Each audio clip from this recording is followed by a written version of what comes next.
আম্মা বাদ। সুপ্রিয় দর্শক শ্রোতা ভাই বোন, ঘুমের মধ্যে আমরা সবাই কম বেশ স্বপ্ন দেখে থাকি। আর স্বপ্ন আমাদেরকে কখনো কখনো বিচলিত করে, পেরেশান করে, চিন্তিত করে, টেনশনে ফেলে দেয়। স্বপ্নের ব্যাখ্যা নিয়ে আমাদের আগ্রহের এবং কৌতূহলের কোনো শেষ নেই।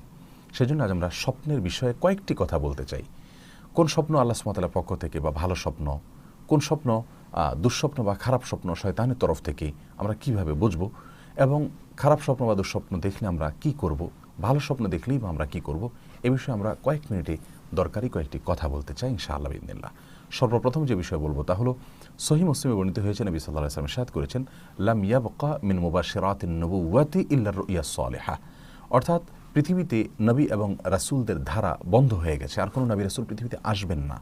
যার কারণে নবী এবং রাসূলদের মাধ্যমে আমরা আল্লাহ সুবহানাহু ওয়া তাআলার কাছ থেকে যে সকল সুসংবাদ পেতাম, যে সকল ভালো সংবাদ পেতাম, সেগুলোর ধারা বন্ধ হয়ে গেছে। আমরা আল্লাহর কাছ থেকে আর নবীদের মাধ্যমে কোনো ভালো সংবাদ পাওয়ার কোনো সুযোগ নেই। তবে আল্লাহর কাছ থেকে ভালো সংবাদ পাওয়ার একটি সুযোগ, কিছুটা সুযোগ রয়ে গেছে, আর তা হলো রুইয়া সালেহা, মুমিন আল্লাহর নেককার বান্দাদের ভালো স্বপ্ন যা আল্লাহর পক্ষ থেকে হয়, এগুলো একটা সুসংবাদ, এক ধরনের সুসংবাদ।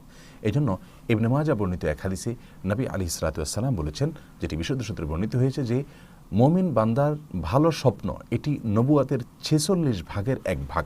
নবুয়াতের মাধ্যমে, রাসালাতের মাধ্যমে আমরা যে সুসংবাদ পেয়ে থাকি, তার সামান্য অংশ হলেও পাই আমাদের স্বপ্নের মাধ্যমে, নেককার এবং ভালো মানুষের স্বপ্নের মাধ্যমে। বুখারী মুসলিম এক যোগে বর্ণনা করেছেন, নবী সাল্লাল্লাহু আলাইহি ওয়াসাল্লাম ইরশাদ করেছেন, আর রুইয়া সালিহা মিনাল্লাহ ওয়াল হুলমু মিনাশ শাইতান। অর্থাৎ ভালো স্বপ্ন এটা আল্লাহর পক্ষ থেকে হয়, আর খারাপ স্বপ্ন বা দুঃস্বপ্ন এগুলো শয়তানের তরফ থেকে হয়। এর মাধ্যমে দুই প্রকার স্বপ্নের কথা আমরা জানতে পারলাম। সহিহ মুসলিমের আরেক বর্ণনা আসছে, নবী সাল্লাল্লাহু আলাইহি ওয়াসাল্লাম 3 প্রকার স্বপ্নের কথা বলেছেন। তার ভিতরে একটি হলো ফাররুইয়া সালিহা বুশরা মিনাল্লাহ, ভালো স্বপ্ন এটি আল্লাহ তাআলার পক্ষ থেকে হয়। ওয়ারুইয়া তাহজিন মিনাশ শাইতান, আর খারাপ স্বপ্ন যা মানুষকে চিন্তায় ফেলে দেয়, চিন্তিত করে দেয়, পরেশান করে দেয়, ব্যাকুল করে দেয়, অস্থির করে দেয়, এটা শয়তানের তরফ থেকে।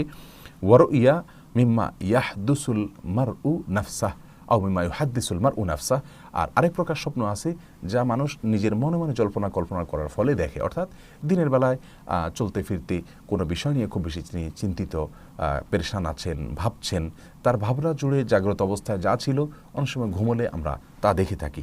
এটা হলো তৃতীয় প্রকারের স্বপ্ন। এই তৃতীয় প্রকারের স্বপ্ন, এটার কোনো ব্যাখ্যা নাই, এটা এমনিতেই দেখে মানুষ, জল্পনা কল্পনা করে, তাই শুলে বা ঘুমোলে, চোখ বন্ধ হলে সেটাই তিনি দেখতে পান।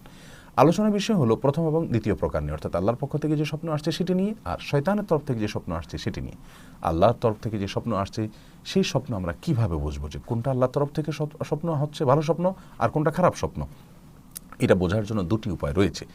একটি উপায় হলো যে স্বপ্নটি আমরা খুব পরিষ্কারভাবে দেখব, কোনো ঝাপসা দিক নাই, একেবারে জাগ্রত অবস্থায় দেখার মতো মনে হবে, পরিষ্কার, এটি আল্লাহর পক্ষ থেকে দেখানো স্বপ্ন, এটা হওয়ার সম্ভাবনা অনেক বেশি থাকে। যদিও কোনো কোনো ক্ষেত্রে শয়তানের তরফ থেকে দেখানো স্বপ্ন আমাদের কাছে অত্যন্ত পরিষ্কার থাকে, আমাদের খুব মনে থাকে, পরিষ্কার থাকে।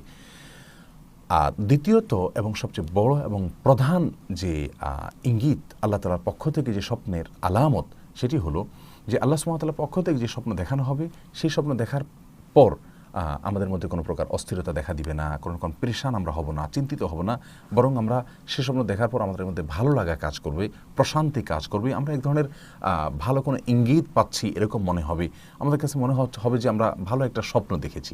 এই স্বপ্ন সাধারণত আল্লাহ সুবহানাহু ওয়া তাআলার পক্ষ থেকে হয়ে থাকে। এ সম্পর্কে বিভিন্ন হাদিসে বিভিন্ন রকমের বর্ণনা থেকে আমরা ইঙ্গিত পেয়ে থাকি। ভালো স্বপ্ন যদি আমরা দেখি, সেক্ষেত্রে সেই স্বপ্ন সম্পর্কে নবী সাল্লাল্লাহু আলাইহি ওয়াসাল্লাম বলেছেন, এটি মানুষকে বলতে অসুবিধা নাই, তবে কাছের লোকদেরকে, প্রিয় মানুষদেরকে, ভালো মানুষদেরকে বলা যেতে পারে। আর খারাপ স্বপ্ন যেটি শয়তানের তরফ থেকে হয়, দুঃস্বপ্ন হয়ে থাকে, সেটি আমরা কিভাবে বুঝবো? তো সে প্রসঙ্গে সহিহ মুসলিমের বর্ণনা যেটি মাত্রই আমরা বললাম, যে স্বপ্ন হলো রুইয়া তাহজিন মিনাশ শাইতান, অর্থাৎ শয়তানের তরফ থেকে পেরেশান করার জন্য যে স্বপ্ন দেখানো হয়ে থাকে, এটাই শয়তানের তরফ থেকে। যে স্বপ্ন দেখার পরে আমরা বিচলিত হয়ে পড়ি, চিন্তিত হয়ে পড়ি, পেরেশান হয়ে পড়ি, আমাদের মন খারাপ হয়ে পড়ে, আমরা দেখছি মারামারি, কাটাকাটি, রক্তারক্তি, আমরা দেখছি যে সিঁড়ি দিয়ে, বাইসাইকেল দিয়ে উঠছি, অনেক কষ্ট হয়ে যাচ্ছে, ঘাম বের হয়ে যাচ্ছে, এবং খাট থেকে পড়ে যাচ্ছি বা উপর থেকে পড়ে যাচ্ছি। এই যে সমস্ত স্বপ্নগুলো দেখে আমরা পেরেশান হয়ে পড়ি, এবং দেখা যায় যে জাগার পরে আমরা সত্যি ঘর্মাক্ত হয়ে গেছি, ঘাম বের হয়ে গেছে, এ সকল স্বপ্ন সাধারণত শয়তান দেখিয়ে থাকে, শয়তানের প্রভাবে আমরা দেখে থাকি, এবং সেই মানুষকে কষ্ট দেওয়ার জন্য এই সমস্ত স্বপ্ন দেখিয়ে থাকে। এ ধরনের খারাপ স্বপ্ন যদি আমরা দেখি যেগুলো শয়তানের তরফ থেকে, তাহলে সেক্ষেত্রে আমরা কী করব? সে বিষয়ে নবী আলাইহিস সালামের হাদিসের আলোকে 4টি করণীয় আমরা খুঁজে পাই। 1 নম্বর করণীয় হলো খারাপ স্বপ্ন আমরা দেখলে সেক্ষেত্রে বাম দিকে 3বার থুতু ফেলবো, এবং সেই থুতু ফেলাটা হলো শুয়ের আগায় যে পরিমাণ পানি থাকে সেই পরিমাণ থুতু, এভাবে 3বার থুতু ফেলবো আমরা।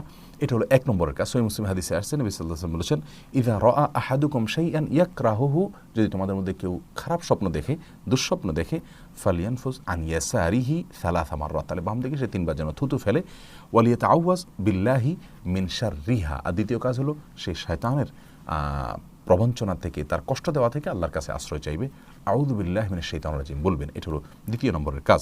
এই 2টা কাজ যদি করা হয়, নবী সাল্লাল্লাহু আলাইহি ওয়াসাল্লাম বলেছেন, ফাইন্নাহা লান তাদুররুহু, তাহলে সেক্ষেত্রে এই 2টা কাজ করলে শয়তান তার কোনো ক্ষতি করতে পারবে না। মুসলিমের আরেক বর্ণনা আসছে 3য় এবং 4র্থ নম্বর আমল, আর সেটা হলো নবী আলাইহিস সালাম বলেছেন, ফাইন রাআ আহাদুকুম মা ইয়াকরাহু, তোমাদের মধ্যে কেউ যদি এমন কোনো স্বপ্ন দেখে তার কষ্ট লাগছে বা দুঃস্বপ্ন তিনি মনে করছেন, পেরেশান হচ্ছেন, তাহলে ফালিয়াকুম ফালিয়ুসাল্লি, দাঁড়িয়ে তিনি যেন সালাত আদায় করেন। 3 নম্বর আমল আমরা পেয়ে গেলাম যে দাঁড়িয়ে তিনি সালাত আদায় করবেন, 2 রাকাত সালাত হতে পারে, তিনি আদায় করবেন। আর 4 নম্বর আমল হলো ওয়ালা ইউহাদ্দিস বিহিন নাস, আর সেই স্বপ্নের কথা মানুষকে বলে বেড়াবেন না, কাউকে বলতে যাবেন না, এটা নিজের মধ্যে রাখবেন, 2 রাকাত সালাত আদায় করবেন, বাস। এই 4টি কাজ যদি করা হয়, ইনশাআল্লাহ বিইذনিল্লাহ দুঃস্বপ্নের কোনো ক্ষতি আমাদেরকে টাচ করবে না, স্পর্শ করবে না, এবং মনের ভেতরকার পেরেশানি ইনশাআল্লাহ দূর হয়ে যাবে। আবারও বলছি, 1 নজরে 4টি করণীয়। 1 নম্বর করণীয় হলো বাম দিকে 3বার থুতু ফেলবো, 2য় করণীয় হলো আউযু বিল্লাহি মিনাশ শাইতানির রাজিম পড়বো, 3য় করণীয় হলো সম্ভব হলে ওই স্বপ্ন দেখার পর যখন জাগবো আমরা সালাত আদায় করবো, 2 রাকাত সালাত আদায় করতে পারি, অথবা বেশি করতে পারি, কমপক্ষে 2 রাকাত সালাত আদায় করবো ইনশাআল্লাহ, যে কোনো সূরা দিয়ে সাধারণভাবে। আর 4 নম্বর করণীয় হলো এই দুঃস্বপ্নের কথা কাউকে বলে বেড়ানো। এই 4টি কাজ যদি আমরা করি, ইনশাআল্লাহ দুঃস্বপ্নের মাধ্যমে আমরা পেরেশান হব না, বিচলিত হব না, চিন্তিত হব না। আল্লাহ তাআলা আমাদের সকলকে ভালো ভালো স্বপ্ন আল্লাহর পক্ষ থেকে দেখার তৌফিক দান করুন, শয়তানের কুমন্ত্রণা থেকে, তার কষ্ট দেওয়া থেকে আল্লাহ তাআলা আমাদের হেফাজত রাখুন, এবং আল্লাহ সুবহানাহু ওয়া তাআলা প্রিয় বান্দাদের কাতারে আমাদেরকে শামিল হওয়ার তৌফিক দান করুন। জাযাকুমুল্লাহু খায়রা। আসসালামু আলাইকুম ওয়া রাহমাতুল্লাহি ওয়া বারাকাতুহু।